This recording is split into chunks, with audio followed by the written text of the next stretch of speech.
You're not manifesting your husband because you still have trauma from your ex.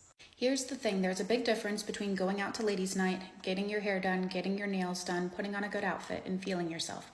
And there's a very big difference between unearthing the stories you told yourself when your relationship failed. When that man that you thought you were going to be with for the rest of your life, when that woman you thought you were going to be with for the rest of your life let you down. They didn't stand by you. They didn't stick around for the long haul. They didn't fight for you. They gave up. From a psychological and neurological standpoint, we are primed to avoid pain. And when we experience pain, right, our brain tries to go into a justification of how did this happen? Why did this happen? And it tries to create and store in the brain a reason for why the breakup happened, right? The problem is with humans from the psychological angle, they tend to attack one of two people as a defense mechanism when they're experiencing pain.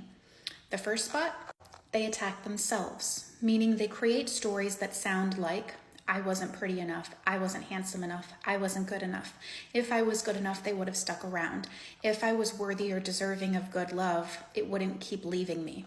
Essentially blaming the relationship on themselves, regardless of whether they tangibly had anything to do with it or not. Because if you were worth it, they would have stayed. Like, that's your justification in your brain. If you meant something to them, then they would have stuck around. But because they didn't, now it means you're not good enough. Now it means you're not worthy.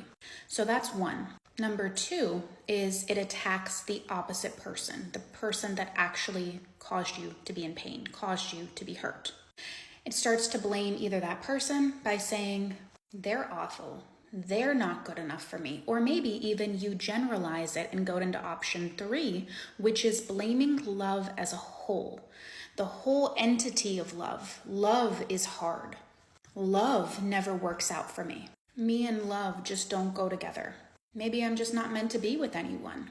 Sound familiar? So what I would advise you to do if I was your coach is I would advise you to start to journal out what are the stories you defaulted to when X1, X2, X3 let you down, when the relationship disintegrated into nothing, when that person you really had a crush on decided to pursue other options, decided to go in a different direction, decided to ghost. Because women are very sensitive creatures. We expect men to handle rejection like a champ, but in all honesty, women cannot handle rejection worth shit. If anything, a man rejects us and we go into people-pleasing mode trying to bring out our resume and prove how much of a wifey we are because we actually just can't accept that answer. Not for everybody, but for a lot of people, let's put it that way.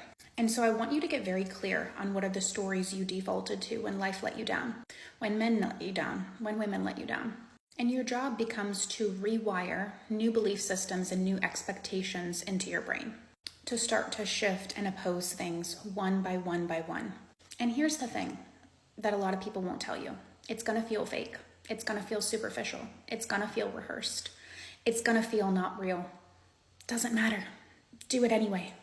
If you're in a scenario where you've believed your whole life that men are unreliable and you're trying to tell yourself that now they are, you're trying to see the good in men because you realize only seeing the bad in them is attracting you all the bad ones, well, you're not going to fully believe that. That is going to feel fake. That is going to feel dumb. That is going to feel rehearsed. Doesn't matter. Because the old belief is unacceptable and it can't stay. You know the outcome of the old belief. Do you want the old belief to keep replaying itself in your reality, or do you want to change it? So if we want to change it, that means we're going to have to go through that awkward phase. I call it the awkward teenage phase, right? Where you're in between having that good belief and it just feels like a little weird. Allow it to feel weird and do it anyway until it actually feels like that's your new truth. And that's when you'll see the entirety of your love life do a complete and utter 180. And if you want some more personalized assistance on this, and it sounds interesting to you, the link in my bio has some one-on-one options, as well as if you're seeing this before the month of December, I have a new program, 30 Days to Call in the One. I'm going to take you through the exact process I essentially detailed in this video in depth.